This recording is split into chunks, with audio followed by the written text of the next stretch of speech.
Hello everyone, good morning. আমি Anumita, blogger অনুমিতাতে তোমাদের সবাইকে অনেক ভালোবাসার অনেক স্বাগত। এখন ওই ভোর 5টা 10-15 মতো বাজে। তারপর দেখো আমি কিন্তু রাস্তায় গিয়েছিলাম হাঁটতে, সেখান থেকে হেঁটে তারপর চলে এসেছি বাড়িতে। আর বাড়িতে এসে এখন দেখো আমি কিন্তু এই ছাগলগুলোকে ছেড়ে দেবো, কারণ ওই যে 5টা 10-15 মানেই কিন্তু অনেকটাই বেলা এখন। আর মাঝে মধ্যে ভাবি, যখন শীতকাল ছিল তখন 7টার সময়ও ঠিকঠাক করে সকালটা হতো না। কি অদ্ভুত তাই না বলো? কয়েক মাসের মধ্যে সব কিছু চেঞ্জ হয়ে গেছে। তো এখানে দেখো ছাগলগুলো বেরিয়ে যাচ্ছে। আর আজকে কিন্তু আমি একাই হাঁটতে গিয়েছিলাম, আমার হাজব্যান্ড যায়নি, শরীরটা খারাপ ছিল সেই জন্য। আর আমার শরীরটাও তো প্রচণ্ড খারাপ, তারপরেও ভাবলাম যে না, অলসতা করে লাভ নেই, বরং হাঁটতেই থাকি বা একা একা হেঁটে আসি। তো আজকে আমি রাস্তাতে অল্প একটু গিয়েছিলাম, আর আমি কিন্তু বিল মাঠেই হেঁটেছিলাম, মানে যেটা জমির মাঠ সেখানেই হেঁটেছিলাম। আর জানো তো, আজকে যখন হেঁটে মানে প্রথমবারে গেছি তখন কিছু হয়নি, সেকেন্ড টাইম যখন আমি আসছিলাম তখন ডান সাইডে না এত বড় একটা সাপ ছিল। কি সাপ সত্যি কথা, সেটা আমি কিন্তু দেখিনি, কারণ প্রচুর বড়, মানে 3 থেকে 4 হাত এরকম হবে। আসলে এতটা মনোযোগ সহকারে হেঁটে আসছিলাম, আর সাথে সাপটাও পাশে ছিল, দেখলাম চলে যাচ্ছে, সেই জন্য আর আমি চেষ্টাও করিনি তাকে দেখার। ওই যে শুনেছি ছোট থেকে আস্তিক মণির নাম করলে নাকি সাপ আর কাছাকাছি আসে না, চলে যায়। তো সেরকম করতে করতেই কিন্তু আমি সারা দিন রাত চলতে থাকি আস্তিক মণির নাম করে। তো সেইভাবেই চলেছি, আর সেইভাবেই কিন্তু চলে এসেছিলাম, অতটা আমি খেয়াল করিনি। তো এখন দেখো মুরগিগুলোকেও খাওয়া দিচ্ছি সকাল সকাল। আর এখন কিন্তু কেউই ঘুম থেকে ওঠেনি, সবাই ঘুম থেকে ওঠার আগেই কিন্তু আমার এই কাজগুলো সব সারা হয়ে যাচ্ছে। আসলে যে কোনো কাজ খুব তাড়াতাড়ি করে নিলে কি হয় বলো তো, অনেকটা সময় না হাতে পাওয়া যায়, যেটা আমি কিন্তু পাই, কারণ আমি অন্যান্য কাজে সেই সময়টা কিন্তু দিতে পারি। আর একসঙ্গে তো আমি অনেকগুলো কাজ করতে চেষ্টা করি, সেই জন্য কিন্তু আমি অনেক সময় দিতে পারি তার মধ্যে। এদিকে দেখো মুরগিগুলোর খাবার রেডি করে মুরগিগুলো ভরে দিয়ে এদিকে চলে এসেছি এই মুরগির এই পাত্রটা ধোয়ার জন্য, আর সাথে হাঁড়িটাও ধোয়ার জন্য। মুরগির এই পাত্রটা কিন্তু নোংরা নয়, কিন্তু এত পরিমাণে মাটি এর মধ্যে যে ভিজিয়ে রেখেছি ওটাকে ঠিক করার জন্য। আর হাঁড়িটাও আমি ধুয়ে নেব, কারণ এখন হচ্ছে ভাত বসাবো তার জন্য। আর ওই যে 6টার মধ্যে কিন্তু আমার ভাত বসানো হয়ে যাবে।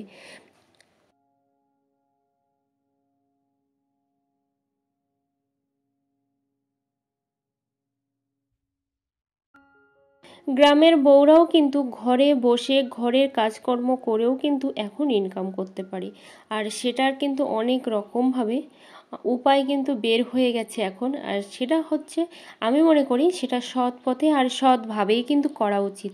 কারণ ওই যে অসৎ পথের উপায়েই নাকি শুনেছি অনেক অনেক টাকা ইনকাম করা যায়, কিন্তু তাতে কতটা সম্মান থাকে সত্যি আমার জানা নেই।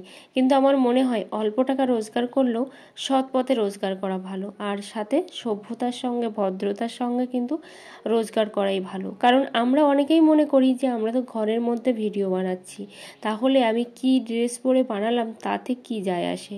কিন্তু না, ঘরের মধ্যে হয়তো আমি নিজে যখন ভিডিও বানাচ্ছি তখন নিজেই দেখছি, কিন্তু বাইরের জগৎটা কিন্তু অনেকটাই বড়, সোশ্যাল মিডিয়াটা অনেকটাই বড়।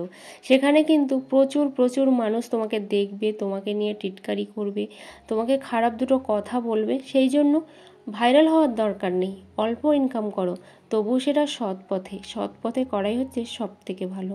তো এখন দেখো আমি ডালটা ওদিকে সেদ্ধ বসিয়ে দিয়েছিলাম প্রেসার কুকারে, আর ওটা হচ্ছে ছোলার ডাল।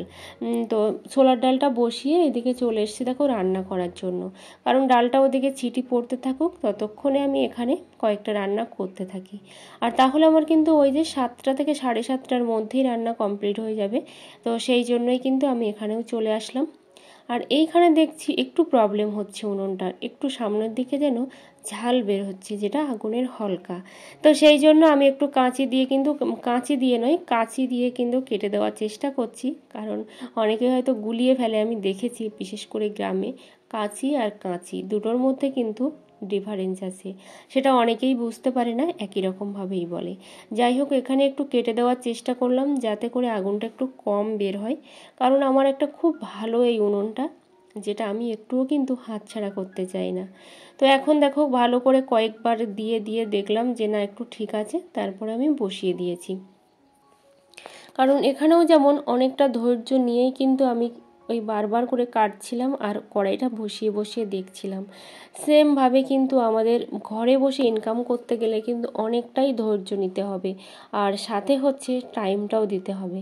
কারণ আমরা যখন বাইরে কোনো কিছু সার্ভিস করি, হয়তো 10,000, 15,000, 20,000 টাকার সার্ভিস আমরা করি অনেকেই, কারণ চাকরি তো আর সবাই করে না। তো তখন কিন্তু তোমাকে টাইম টু টাইম সেখানে দিতে হবে, অনেকটাই কিন্তু টাইম দিতে হবে, সাথে বাড়িটাকেও তোমাকে ম্যানেজ করতে হবে। আর এখন যে প্রসেসগুলো বেরিয়েছে সোশ্যাল মিডিয়া থেকে ইনকাম করা, সেখানে কিন্তু তোমার বাড়িটাকে ম্যানেজ করে তুমি অল্প অল্প করে কিন্তু সেই কাজের ফাঁকেই তোমরা ঘরে বসেই ইনকাম করতে পারো। আমি একটা প্রত্যন্ত গ্রামের গৃহবধূ, প্রত্যন্ত গ্রাম, যেখানে সত্যি একটা হসপিটালও নেই, আর একটাও কিন্তু ভালো এমবিবিএস ডাক্তারও নেই, বা ভালো কোনো যোগাযোগ ব্যবস্থাও নেই। সেই জায়গাতে দাঁড়িয়ে টোটালি কিন্তু আমি নিজে একা হাতেই কিন্তু যেটুকু পাই সেটুকু কিন্তু আমি একা হাতেই করি। আমাকে ওই যে ভিডিও এডিট করে দেওয়া, কিংবা ভিডিও কেউ ধরে দেওয়া, কিংবা কোনো কমেন্টে রিপ্লাই করে দেওয়া, আমার হাজব্যান্ড বেশ কয়েকদিন দিয়েছিল, দিন 15 মতো ফেসবুকে দিয়েছিল, তারপরে কিন্তু আর একদমই দেয় না। টোটালটাই কিন্তু আমি ম্যানেজ করি, কিন্তু কষ্ট হয়, প্রচণ্ড থেকে প্রচণ্ডতর কষ্ট হয়। ওই যে দেখতেই পেলে যে ভোর 4টে, 4:30টার সময় উঠে সেখান থেকে এত কিছু করা, সব কিছুই যদিও তোমাদের সঙ্গে শেয়ার করি না বা করাও হয়ে ওঠে না। সব কিছু শেয়ার করতে গেলে তো অনেকটাই সময় লেগে যাবে, তার জন্যই শেয়ার করা হয়ে ওঠে না। এত কিছুর মধ্যেও শরীরে সায় দেয় না, তারপরেও কিন্তু সোশ্যাল মিডিয়াতে পড়ে থাকি, যাতে করে কিছু না কিছু যদি অন্তত হয় 2 মাস 3 মাস পর পর যদি কিছু কিছু পাওয়া যায়, সেটাই কিন্তু আমাদের মতো হাউসওয়াইফদের কাছে অনেকটাই। কখনোই কিন্তু কারোর কাছ থেকে হাত পাতার প্রয়োজন পড়ে না। হ্যাঁ, অবশ্যই হাত পাতা একরকম বিষয়, আর ওই যে 2 টাকা দাও, 5 টাকা দাও, এইটা কিন্তু তেমনভাবে কাউকে বলতেই লাগে না, যদি একটু ধৈর্য সহকারে কাজ করা যায়। কিন্তু মানুষের যে ধৈর্য ক্ষমতাটা অনেক কম, যেটা আমার অনেক কম ধৈর্য ক্ষমতা, তার জন্যই কিন্তু অনেক সময় একদম হাঁপিয়ে পড়ি, ভালো লাগে না, কাজ করতে ইচ্ছা করে না। তো তারপরেও কিন্তু আবার চেষ্টা করি যে না, আমাকে উঠতে হবে, আমাকে দাঁড়াতে হবে, আমাকে ভাবতে হবে, আমাকে 2 টাকা হলেও ইনকাম করতে হবে। তো তেমন ভেবেও কিন্তু আবারও আমি লেগে পড়ি যে না, আমাকে করতেই হবে। তো সেই রকমভাবেই কিন্তু আছি। তোমরাও কিন্তু ঘরে বসে একটু ধৈর্য নিয়ে কিন্তু তোমরা কাজ করতে পারো, সেখান থেকেও কিন্তু তোমাদের 2 টাকা আর্নিং হতে পারে। সেটা তোমার ফ্যামিলিকে, তোমার নিজের, কিংবা তোমার বাবা মা, কিংবা তোমার হাজব্যান্ড, সবাইকেই কিন্তু কিছু না কিছু হলেও তোমরা হেল্প করতে পারো। তো অনেকটা টাইম মাঝখানে কেটে গেছে, হঠাৎ করে প্রচণ্ড থেকে প্রচণ্ডতর অসুস্থ হয়ে পড়েছিলাম। বারবার একটা কথা বলতে ভালো লাগে না, তারপরও মিনিমাম 2.5 ঘন্টার মতো আমি একদমই উঠতে পারিনি। হঠাৎ করে দেখলাম যে না, শরীরটা অনেকটাই ঠিক ঠিক লাগছে। ওই যে আমি আবার একটু ঝাড়ানোতে বেশি বিশ্বাস করি গুনিনের কাছ থেকে, তো আমার দাদুর কাছ থেকে ঝাড়িয়ে নেওয়ার পরে আধা ঘন্টা পরে দেখলাম একটু ফ্রেশ ফ্রেশ লাগছে। তারপরে উঠে এই যে শুরু করে দিলাম কাচাকুচি। কারণ ওই যে মেয়ে বললেই হয়, মেয়ে একরকম আর বউরা কিন্তু আরেক রকম। একই কিন্তু জাতি, মেয়ে আর বউ সেই কিন্তু নারী, কিন্তু তারপরেও বিয়ের আগে কিন্তু তাদের মধ্যে মন মানসিকতা একরকম থাকে, আর বিয়ের পরে আরেক রকম থাকে। বিকালবেলা দেখো চলে এসেছি জামা কাপড়ের দোকানে, যেহেতু আমাদের বাড়িতে শ্রদ্ধা অনুষ্ঠান আছে, জামা কাপড় লাগবে। আর এটা যদিও আমাদের নিজেদের জন্যই কিন্তু কিনেছি। আর রাত্রেবেলা বাড়ি ফিরে, মানে আধা ঘন্টা 1 ঘন্টার আগে বাড়ি ফিরেছি, এখন ওই 7টার কাছাকাছি বাজে। এদিকে আমি দেখো আমসত্ত্বগুলো কিন্তু তুলে নিচ্ছি, আর অনেকটাই আমসত্ত্ব হয়েছে এখানে। আর সাথে পাশেও কিন্তু আমি বেশ কিছু আমসত্ত্ব দিয়েছি, ওই যে যেটা আমি জেলি বানিয়েছিলাম সেই আমসত্ত্ব, সেইটা কিন্তু আবার আমি আমসত্ত্ব করেছি। কেন বলো তো, এত পরিমাণে টক লেগেছিল যে আর ভালো লাগেনি ওই জেলিটা আমার খেতে। সেই জন্য আবারও চিনি দিয়ে মিক্সিতে পেস্ট করে আমি কিন্তু আবার আমসত্ত্ব করে দিয়েছি। আর এগুলো তো কাঁচা আমেরই আমসত্ত্ব, তোমাদের সাথে শেয়ার করেছি। আর এই আমসত্ত্বটা না এত টেস্টি হয়েছিল, এই যে দেখো নতুন বানিয়েছি এই আমসত্ত্বগুলো। তো আবার রৌদ্রেও দিতে হবে। আর এখন যেহেতু প্রায় সন্ধ্যা হয়ে গেছে, সেই জন্য এখন আর তো দেওয়া যাবে না। এটা হলো 2 দিন পরের ভিডিও। দেখো কি কি কেনাকাটি করে নিয়ে আসলাম তোমাদের সঙ্গে একটু শেয়ার করে দিই। এখানে আছে দেখো একটা ব্লাউজ, আমি ভেবেছিলাম একটা নর্মাল ব্লাউজ নেব, কিন্তু তারপরেও দেখো একটা এই টাইপের ব্লাউজ নিয়েছি। আর এখানে আমি দেখো জরিটা বসিয়েছি, এই যে লেস বলে না জরি বলে, যাই হোক এই পার্টটা কিন্তু আমি এখানে বসিয়েছি। এর সঙ্গে বসানোর জন্য কিন্তু বেশি সুন্দর লাগছে।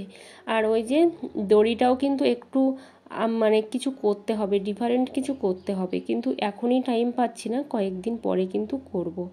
আর আজকে হচ্ছে আমাদের বাড়িতে কামান, আগামীকাল শ্রাদ্ধ, তো সেই জন্য তোমাদেরকেও দেখিয়ে দিলাম যে কি কি নিয়ে এসেছি। আর এখানে আছে দুটো গামছা, গামছা তো মাস্ট শ্রাদ্ধ বাড়িতে, তো সেই জন্য কিন্তু গামছাও আছে এখানে। বিশেষ কিচ্ছু নিয়ে আসিনি, আর যে লোকজনের জন্য যেগুলো নিয়ে আসতে হয় সেগুলোও নিয়ে আসিনি, ওগুলো আমরা কাজের পরে দেব, ঠিক আছে। তো এখন নিতে পারিনি, পরে নিয়ে দিয়ে আসবো এক সপ্তাহ বাদে। তো ধুতিটা কিন্তু খুবই সুন্দর হয়েছিল, সেই জন্য আমি বারবার করে হাত দিয়ে দেখছিলাম। এখানে আছে একটা গেঞ্জি। আর তোমরা যারা আমার ভিডিওটা দেখছো, অবশ্যই তোমাদেরকে অনেক অনেক ভালোবাসা আর অনেক অনেক শুভকামনা রইল। আর আজকে আমি কমেন্টে রিপ্লাই তোমাদের করতে পারলাম না, পাশে থেকেও, কাজটা হয়ে যাক, অবশ্যই পেয়ে যাবে। তো এখানে দেখো আছে এই শাড়িটা, হঠাৎ করেই দেখলাম শাড়িটা, আর হঠাৎ করেই কিন্তু পছন্দ হয়ে গেল, সত্যি কথা। আর কেমন লাগছে অবশ্যই তোমরা কমেন্ট করে জানিও, আর আমি যখন পরবো তোমাদেরকে অবশ্যই কিন্তু দেখাবো যে ঠিক শাড়িটা কেমন লাগছে আমাকে পরে। তো এখানে দেখো শাড়িটাও কিন্তু খুলে তোমাদেরকে দেখালাম, মানে এইভাবেই কিন্তু খুলে দেখিয়েছি। আর কেমন হয়েছে জিনিসগুলো অবশ্যই জানিও, বিশেষ করে ব্লাউজটা আর আমার এই শাড়িটা। টাটা সবাইকে।